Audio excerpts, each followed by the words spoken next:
Good morning everyone. I am Harpreet and in this video session I am going to teach you a poem that is there in your book Flamingo. The name of the poem is Aunt Jennifer's Tigers. This poem is written by Andrini Rich. She was born in Maryland, USA. She is widely known for her involvement in the contemporary women's movement as a poet and theorist. She has published 19 volumes of poetry, and in this poem, she addresses the constraints, the obstacles of married life that is faced by married women. So, here is the first passage of this poem.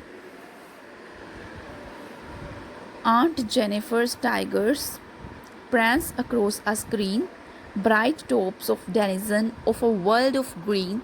They do not fear the man beneath the tree. They pace in a sleek, chivalric certainty. So here the poet is saying, Aunt Jennifer has embroidered some tigers on a screen. Screen here is used an upright structure over a wooden or metal frame that is used for dividing a room. This tiger seems to be prancing across the screen. Prancing means to move with high steps. This seems to be the bright yellow denizen of the green world. Some men are standing beneath the tree, but the tigers do not seem to have any fear of these men. They go about in a dignified manner. There is courage, bravery, and certainty in their look. So they are not afraid from anybody there. So now I'm going to start the second stanza. Aunt Jennifer's fingers fluttering through her wool find even the ivory needle hard to pull. The massive weight of Uncle's wedding band sits heavily upon Aunt Jennifer's hand.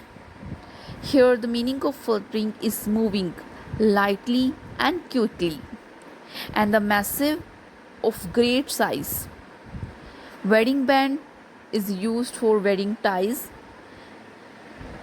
Here, Aunt Jennifer's fingers flutter as she moves them through the wool. She finds it difficult to pull even the ivory needle through the wool.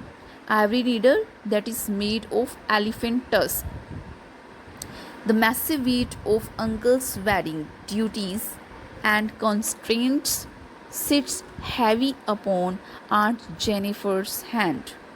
Her life has been continuous tale of slavish work and no rest at all. From morning to evening, she is going to do her household chores, and there is no rest in her life.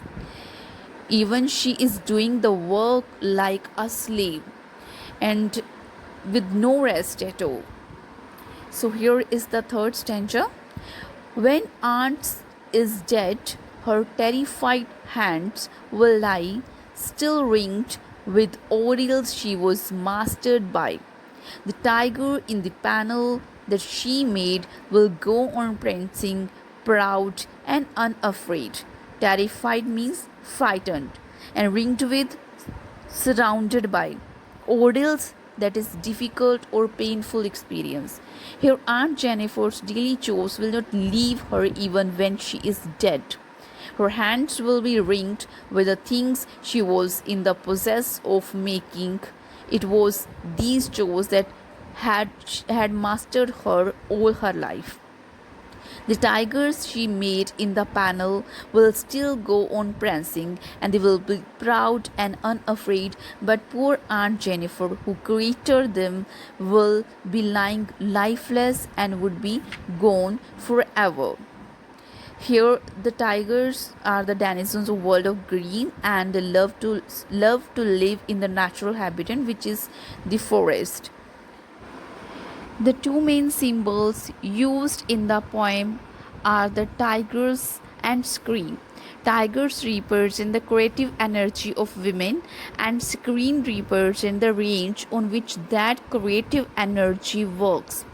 Thus, tigers are the symbol of man, man produced by women. The screen is a symbol of women's life on which